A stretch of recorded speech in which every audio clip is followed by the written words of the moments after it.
आगे बढ़ते अपने दर्शकों को बता देते हैं कि एनडीए की नई सरकार को लेकर एक बड़ी जानकारी आ रही है। टीडीपी ने स्पीकर पद मांगा है। टीडीपी ने स्पीकर पद मांगा है। कल प्रधानमंत्री नरेंद्र मोदी ने अपना इस्तीफा राष्ट्रपति द्रौपदी मुर्मू को सौंपा। 8 तारीख को शपथ ले सकते हैं नए प्रधानमंत्री के तौर पर।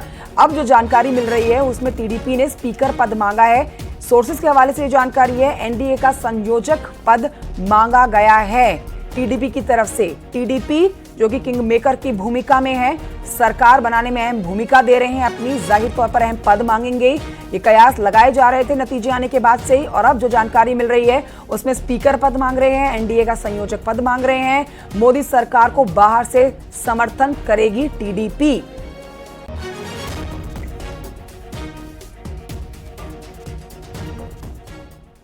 तो दिल्ली में एनडीए सहयोगी दलों की बैठक हुई। अब इस बैठक में सभी नेता गर्मजोशी से मिले। बैठक के बाद एक फोटोशूट भी हुआ। देखिए रिपोर्ट।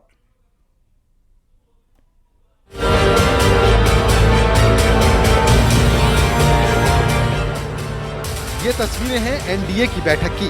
बैठक में एनडीए के सभी घटक दल शामिल हुए, लेकिन इस बैठक में कई बातें ऐसी रही जो बेहद गौर करने वाली थी। देखिए, पीएम मोदी के ठीक बगल में बैठे थे चंद्रबाबू नायडू, और चंद्रबाबू के बगल में बैठे दिखाई दिए नीतीश कुमार। चंद्रबाबू नायडू और नीतीश कुमार ये दोनों ही हैं एनडीए सरकार के खेवनहार। देखिए, पीएम मोदी हो, चंद्रबाबू नायडू हो या फिर नीतीश कुमार, सबके चेहरे पर मुस्कान थी। सभी बेहद सहज दिखाई दे रहे थे। इनके बीच अच्छी खासी अंडरस्टैंडिंग दिखाई दे रही थी।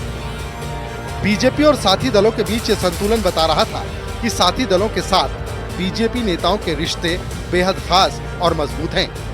देखिए, बेहद सरल अंदाज में पीएम मोदी अपनी बात रखते दिखाई दिए। उसी सहजता के साथ चंद्रबाबू नायडू और नीतीश कुमार ने भी बैठक में अपने मन की बात रखी। नीतीश कुमार ने बैठक में कहा, बिना देर किए सरकार का गठन होना चाहिए।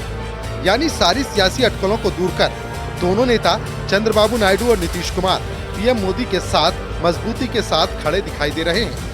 सभी दलों ने बैठक में अपना समर्थन पत्र भी सौंप दिया। अब देखिए, बात करते हैं जयंत चौधरी की। देखिए, जयंत के चेहरे पर भी खुशी थी।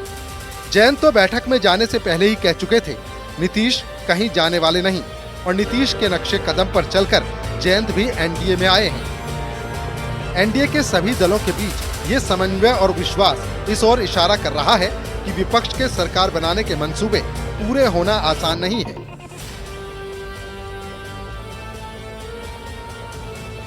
विपक्षी गठबंधन भले दिल्ली में हो, लेकिन दिल्ली की गद्दी अभी दूर है।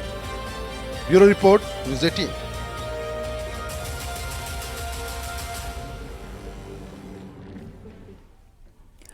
आगे बढ़ते आपको बताएं कि आगे की रणनीति तय करने के लिए कल इंडिया गठबंधन की भी बैठक हुई। इस बैठक के बाद मल्लिकार्जुन खड़गे सरकार ना बनाने के संकेत दे चुके हैं। उन्होंने कहा है कि हम सही वक्त पर उचित कदम उठाएंगे। बीजेपी पर निशाना साधते हुए उन्होंने कहा कि जनादेश बीजेपी के खिलाफ है।